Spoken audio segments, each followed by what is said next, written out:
Good evening, everyone.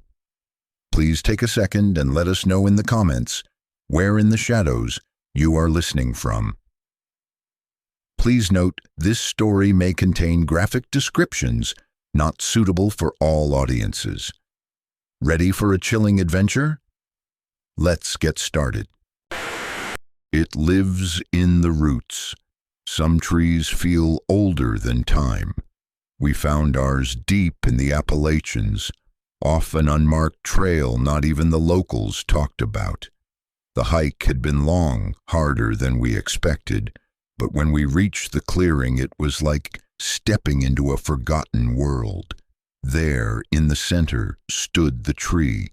It was massive, bigger than anything I'd ever seen. Black bark, gnarled branches, and roots that twisted above ground like the coils of some buried beast. Moss clung to it like skin. Nothing else grew near it. No birds, no squirrels, just stillness. We should have left, but we didn't. There were 5 of us. Me, Alec, my girlfriend Jenna, her brother Mark, and our friends Kara and Nate. It was Mark who found the circle first. Guys, you need to see this.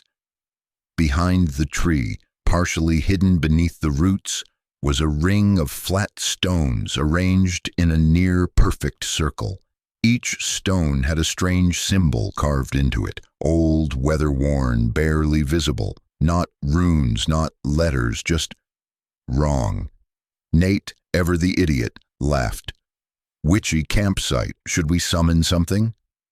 Jenna and I told him to leave it alone. Mark didn't.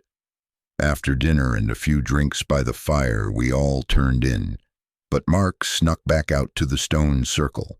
We heard the snap, the sound of stone breaking just as we were drifting off. "Oops," he called. "Hope I didn't unleash a curse or something." We laughed, but it felt forced. That night it rained, only on our clearing. We checked the weather later, clear skies everywhere else. But our camp? Soaked. Water pooled around the roots of the great tree. The fire hissed out in minutes, and somewhere beneath the thunder and patter, I swear we heard something, moving under the soil.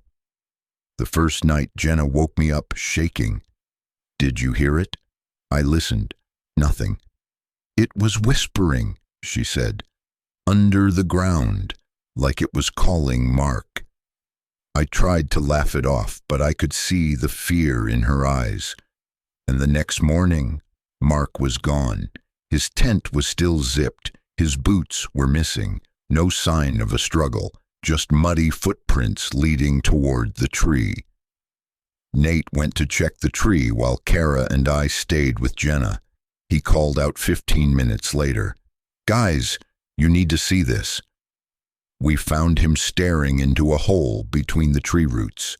It hadn't been there before, at least a foot wide, maybe more, like something had clawed its way out of the earth. The stones from the circle, gone, crumbled into dust.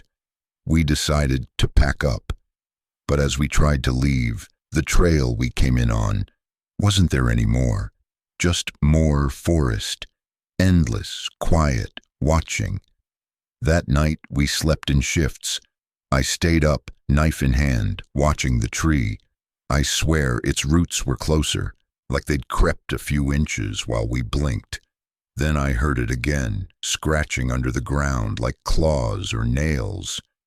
Jenna had another dream, something buried, angry, hungry.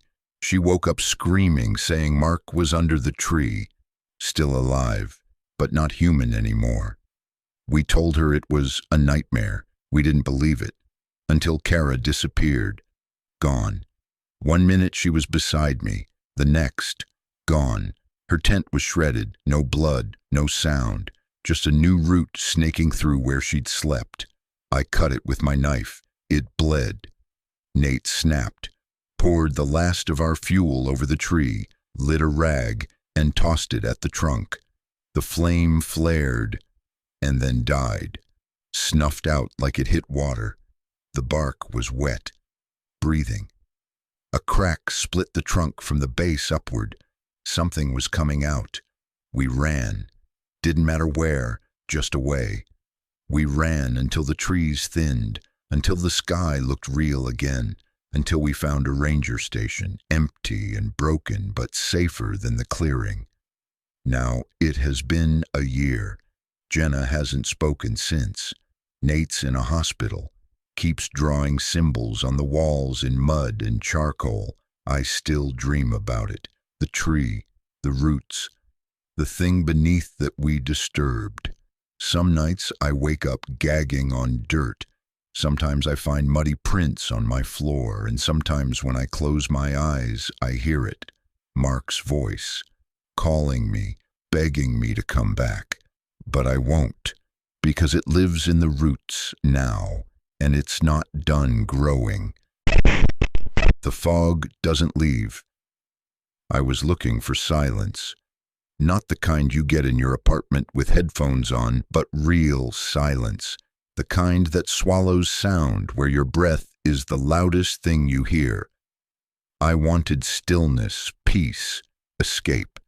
So I packed my bag and headed into the northern Cascades, with nothing but a tent, food, and a journal. I didn't tell anyone where I was going. I didn't think I'd need to. The hike was beautiful. Cold air, moss-covered trees, and no other soul on the trail.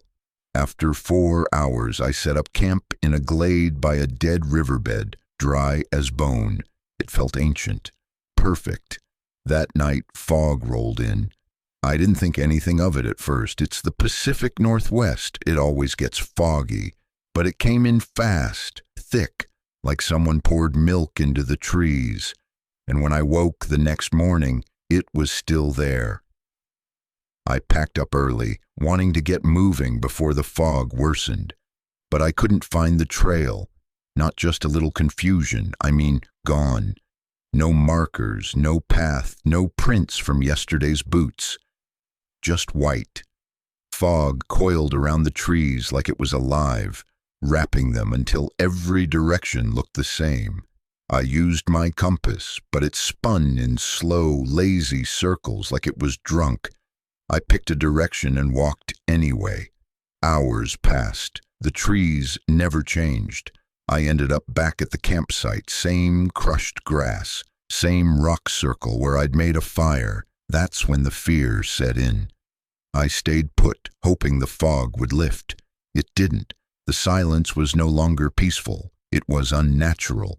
There were no birds, no rustle of leaves, not even the sound of wind. Just the fog. Breathing. That night I heard something new. Whispers, faint, male and female voices just outside the tent. Not words, just breathy murmurs circling the nylon walls. I froze. Didn't sleep. Didn't move. The fog glowed faintly under the moonlight, but I couldn't see anything through it. I wanted to believe it was my mind playing tricks, but the fear in my bones felt too real. I found footprints outside my tent. They weren't mine, bare feet, small, childlike. I followed them for a while. They moved in strange, looping circles, then stopped, vanished. Nearby, nailed to a tree, was something that made me choke. A mirror. Just a small, cracked square tied to the bark with twine. In the reflection, I could see something behind me. I turned. Nothing. I looked again. Still there. A figure, tall and thin, no face, just standing in the fog behind me. I turned again. Gone. I ran back to camp and stayed in my tent the rest of the day. I woke up the next day to my name. Liam. A soft, slow call, just outside the tent. It was my mother's voice. She's been dead for 7 years. I screamed until my throat was raw. The fog never moved. I tried again to leave, used markers, cut notches in the trees, did everything right, walked for 6 hours straight, came back to the clearing, but the notches I made, they weren't there. Instead, new ones had been carved.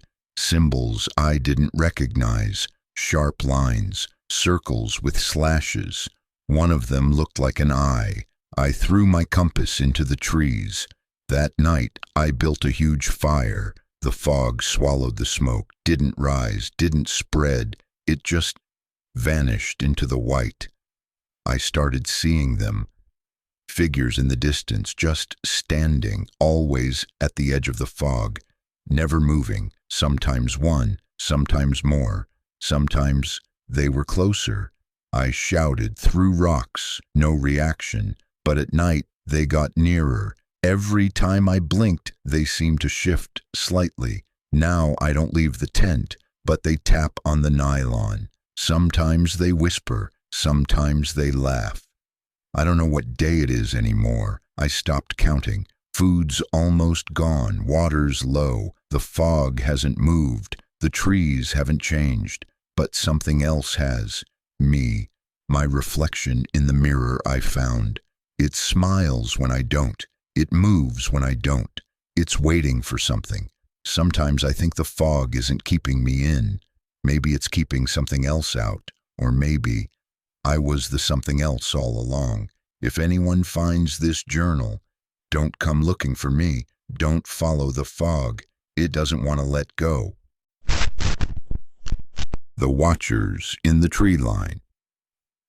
We were 6 when we went up to the hollow. Me, Jordan, Dev, Bree, Morgan, and Tasha. Just a bunch of college kids chasing a last bit of summer before reality pulled us apart. Morgan had found it. Black Hollow Ridge, deep in the Adirondacks, an off-trail stretch surrounded by miles of untouched forest. No cell signal, no light pollution, just a perfect place to disconnect. We were supposed to stay for 3 nights. We only lasted 2. The first day felt like a dream. We hiked up early, found the ridge, and set up camp in a clearing ringed by trees that looked ancient, like they'd grown up around something and never let it go. We joked about cryptids. Bree said the place gave her Blair Witch vibes, and Dev pretended to be a skinwalker until we made him shut up. That night we lit a fire, passed around a bottle of whiskey, and shared stories until the stars showed up, bright and cold. Eventually, one by one, we crashed in our tents. Sometime after midnight, I woke up to pee. As I zipped open the tent flap, I noticed something strange. Across the clearing, right at the edge of the trees, was a shape. A figure. Still. Upright. Watching. I blinked and it was gone. Just shadows. That's all. That's what I told myself. We spent the day exploring. Jordan and Dev climbed out onto the ridge while the rest of us took pictures and made jokes. But something felt off. Bree mentioned it first. Do you feel like we're being watched? Morgan rolled her eyes. We're literally in the woods, Bree.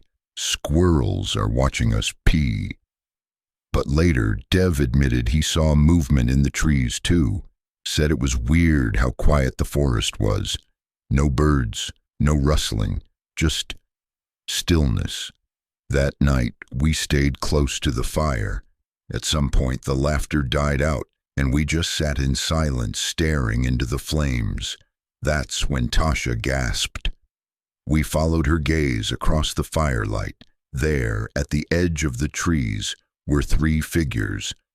Tall, thin, just silhouettes, standing perfectly still. No sound, no movement. Jordan called out, "Hey, hello!" They didn't respond. Dev picked up a flashlight and aimed it at them. There was nothing there, just trees. Must be shadows, Morgan said, voice a little too sharp. No one spoke for a while after that. It was just past 3 a.m. when I woke again. My tent was ice cold and the fire had died down to embers. I didn't move. I didn't breathe, because I could hear them. Footsteps, slow, deliberate, just outside the tent. Not one person, multiple. Branches cracked, leaves crunched, and then Whispers, too low to understand, but they were all around us. Then the footsteps stopped. Right outside my tent. I didn't dare open it. I waited, holding my breath until I finally passed out from fear or exhaustion. I don't even know. Morning, we all looked like hell the next day. No one slept. Everyone heard something. Dev found bare footprints circling the camp, long, narrow ones, like someone had been pacing or watching. Tasha was done. We leave. Now. We all agreed, packed everything in silence, but Morgan, who had been the most skeptical, was gone. Her tent was empty, untouched, like she just stepped out. We screamed her name for hours. Dev and Jordan followed tracks out past the ridge. They never came back. Now it was just me, Bree, and Tasha. We didn't sleep. We sat with our backs to the fire, staring at the tree line. That's when we saw them again. Figures, at least a dozen surrounding the clearing, perfectly spaced, not moving, not blinking, just watching. We yelled, we threw rocks. Nothing. Then they stepped forward, in unison. Just one step. We screamed and ran. No gear, no packs. Just bolted into the forest, crashing through branches, blind in the dark. Somehow we made it to the service trail and flagged down a rescue crew the next morning. Only Bree and I made it out. Tasha tripped on a rock, and when we turned around, she was just gone. No sound, no scream. Gone. That was 5 years ago. They never found the others. Some say it was a bear attack, a psychotic hermit, drugs. But Bree and I know the truth. It was them. The Watchers. They live in the tree line. They don't move until you see them. And when they step forward, you're already theirs. So if you ever go deep into the woods and you feel like you're being watched, don't look. Just leave. Before they step forward. Whispers in the rain. I've done a lot of solo hiking. People say it's dangerous. I say it's peaceful. You leave behind the noise, the notifications, the pressure. Out there, it's just you and the trees. The world narrows to what matters, your next step, your breath, your fire. But after what happened to me in June of 2019, I haven't hiked alone again. I still hear the rain sometimes, and the whispers that came with it. On my first day, I was hiking a stretch of forest between Mount Blue and Wilson Pond in Maine. Not an official trail, but a network of old logging roads and off-map paths I'd stitched together from forums and ranger notes. I planned to do 4 days fully solo. No cell signal, just my tent, gear, and a waterproof field notebook. The first day was uneventful. I hiked 10 miles in, set up near a glacial stream, and made camp in a mossy clearing surrounded by towering spruce. It was so quiet I could hear my heartbeat. Heaven. That night, clouds rolled in. I fell asleep to the sound of distant thunder. It rained most of the next day, not a heavy storm, just steady, endless drizzle. I stayed close to camp, read, made coffee, listened to the water tapping on my tarp. It was around 6 p.m. when I heard the first whisper. Faint. So faint I almost didn't notice. It sounded like a voice just on the edge of the rain's hiss. Too soft to understand, like someone speaking from underwater. I stood completely still, listening. It stopped. I chalked it up to wind in the trees, maybe even the stream echoing off rocks. I told myself that, but that night, as I lay in my tent, I heard it again. Only this time, it said my name. I didn't sleep well that night. Every time I drifted off, I'd jerk awake thinking someone was standing over me. I'd unzip the flap, shine my headlamp into the trees. Nothing but mist and drizzle. But the voice came again, louder, still muffled by rain, but clear enough this time. Evan. That's my name, and it didn't sound like my voice echoing back. It sounded like my father's. He died 4 years ago. I left camp that morning in a daze, packed my bag and tried to retrace my steps back to the logging road. I wanted out, but every fork in the trail looked unfamiliar. I kept looping back. Same mossy boulder, same birch tree with the split trunk. I walked in a wide circle for 5 hours. It rained the whole time, and the whisper followed me. I found the cabin. I stumbled on it by accident, deep in the woods, nearly swallowed by green. A collapsing A-frame cabin, older than old. No path leading to it, no sign of recent use, just there. The door hung off its hinges. Inside, it smelled like mold and wet ash. There was a mattress on the floor, black with mildew, a single pair of muddy boots by the door, and scratches on the walls, dozens of them, like someone had been tallying days or trying to claw their way out. I didn't stay long, but just before I left, I noticed something written on the fogged-up window, 5 letters, EVAN. My final night, I didn't even bother with the tent, just threw my tarp over a root bed and lay under it, clutching my knife. It poured all night. Around midnight, I heard footsteps, squishing through the wet ground, circling me. I held my breath. The footsteps stopped. Then the whisper came again, closer than ever. Evan, you left me here. I turned on my headlamp. The rain lit up like diamonds, but nothing moved in the beam. Then just at the edge of the light, I saw it. A face, pale, waterlogged, not breathing, just watching me from between the trees. Then it was gone. The rain stopped just before dawn. I bolted, didn't eat, didn't pack properly. I ran like hell until I finally hit a trail marker I recognized. Got out by early evening. When I reached my truck, there was mud on the driver's side door. One wet handprint. Now I tell myself I imagined it. The cabin, the whisper, the face. Maybe I got disoriented and hallucinated from dehydration. Classic wilderness stress response. But then I developed the film from my disposable camera. One photo stood out. I'd snapped it on day 1, just a throwaway pic of the clearing, trees, and my tarp setup. In the background, between 2 trees, is a figure, barefoot, thin, soaked, smiling. If you ever go hiking in the deep woods and it starts to rain, listen closely. If you hear your name in the rain, don't answer it, because once you do, it remembers. Love horror? Ready to confront what waits in the shadows? Like, share, and subscribe, if you dare.